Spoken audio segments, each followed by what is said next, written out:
दुर्जयो दुर्विक्रमः दुर्लभो दुर्धमो दुर्गो दुरावासो दुरादिगा शुभाङ्गो रोगसारङ्गस्सुदण्डस्सल्लवर्तनः चित्रकर्म। ஓம் நமோ நாராயணாய நமோ நமக. ஓம் நமோ நாராயணாய நமோ நமக. ஸ்ரீபெரும்புதூர் ஆதிகேசவ பெருமாள் பிரம்ம உற்சவமும் ஸ்ரீ ராமானுஜர் அவதார உற்சவம் 1009வது வருடம் பிரம்ம உற்சவமாகவும் அவதார உற்சவமாகவும் மிக சிறப்பாக இந்த வருடம் நடைபெற்று கொண்டிருந்ததை நாங்கள் பதிவு செய்கிறோம். இது ராமானுஜர் தேர் திருவிழா. ஸ்ரீபெரும்புதூரில் பல பக்தர்கள் தங்களுடைய வேண்டுதலுக்கிணங்க இந்த தேர் திருவிழாவில் கலந்து கொண்டு தேரின் வடம் பிடித்து இழுக்கும் காட்சியை நாம் பார்த்து கொண்டிருக்கிறோம். இது புண்ணிய பூமி ஸ்ரீபெரும்புதூர் என்று அருளப்படுகின்றன.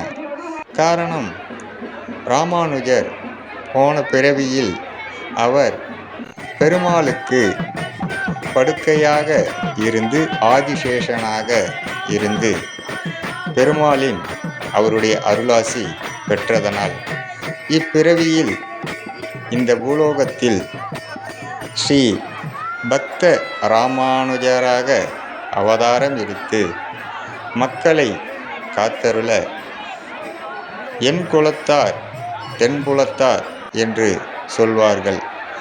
எந்த குலமாக இருந்தாலும் தென்புலத்து நோக்கி வழிபடும் ராமானுஜரை நாம் வழிபட்டால் எல்லா சகல செல்வங்களும் வந்து சேரும் என்பதும், அதே போன்று ராகு தோஷம் கேது தோஷம் உள்ளவர்களுக்கு இந்த ஸ்தலம் ஒரு சிறந்த ஸ்தலமாகவும், ஏனென்றால் போன பிறவியில் ஆதிசேஷனாக இருந்து ராகுவாகவும் இந்த பிறவியில் ஆதிசேஷனும் மனிதனும் ஆன ராமானுஜர் ஒன்றாக சேர்ந்து அருள்பாலிப்பதால் இங்கு ராகு கேது தோஷம் நீங்க இந்த ஸ்தலம் மிக சிறப்பான ஸ்தலமாக இந்த புண்ணிய தீர்த்தம் ராமானுஜரின் இது புண்ணிய தீர்த்தம்.